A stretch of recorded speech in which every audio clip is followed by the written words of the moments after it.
"I'd like some French toast," Scout said, and her mother shot her a look as if she'd asked for a shot of pure heroin. Scout's mother was terrified of calories. She was making an egg white omelet and some asparagus, and not much of either.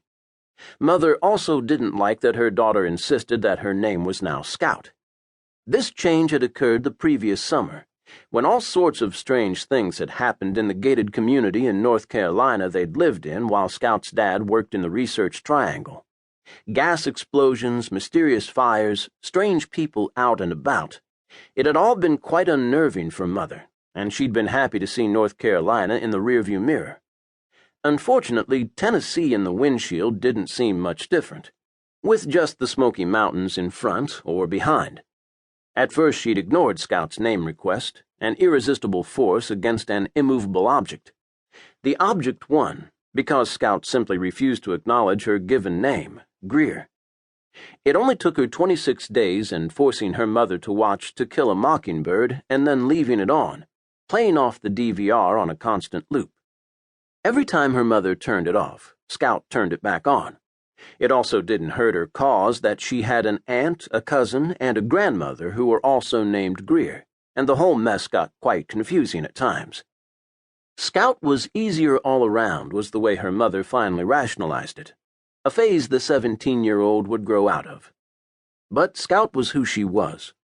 Of course, Scout also knew giving up Greer meant she was the outsider, not of the clan. But she'd never really been inside, so it shouldn't have bothered her that her mother now called her Scout. She'd wanted it, and her mother had given in. Victory. But the still child part of Scout kind of wished her mother hadn't given in. She was wise enough to realize that sometimes people gave in when the fight wasn't worth it, because they simply didn't care that much. Awareness was a bitch. Scout's hair was now red with blue streaks, since Scout believed change was good. Short and spiked. A lot of kids laughed at it in the new school that first day in January, but Scout had noted the ones who didn't laugh, who watched. She knew Nada would have approved. Eggs and ham or ham and eggs. There was a lot of difference. She missed Nada. She missed the team. She didn't even resent that they'd knocked her out to go do whatever they'd gone to go do, although the online newspaper had reported a lab explosion on campus at UNC. Yeah, right, Scout had thought upon reading that. Had Nightstalkers written all over it. The team really needed better cover stories.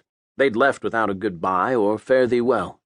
Still, she'd understood on a base level that Nightstalkers never said goodbye. It was too permanent a thing in a business where there were more serious permanent things. "I'm going riding today," Scout said, settling in on the bar stool at the perfectly clean granite kitchen bar. "I need the carbs." The sun had come up over the Smokies to the southeast an hour and a half ago, and Scout was raring to go. Way too early for most 17-year-old girls, but Scout was anything but normal. The house was new, but unlike cars, it didn't have a new house smell. Actually, it smelled pretty much of nothing. No character, no essence.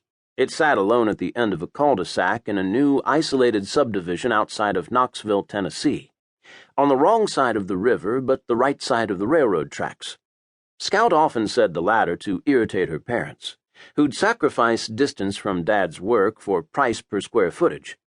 She had no idea which side of the railroad tracks they were on, although she could hear the train coming through, hooting and tooting every so often. The nearest house was still under construction, and it depressed Scout to count the 5 electrical boxes lined up along the street between their house and that one, because that meant while the houses were large, the lots were small, and if this place got fully developed, she'd be able to jump from rooftop to rooftop. Big houses, tiny lots. And the closest tree was a quarter-mile away, as the developer had bought out a dairy farmer's field and was trying to squeeze the most possible nickels out of the real estate. Beyond that tree, huge power lines crossed the river, metal towers on each shoreline holding them up. This was TVA country, Tennessee Valley Authority, and the whole place thrived on power. The Smoky Mountains were to the southeast, but not visible from the front of the house.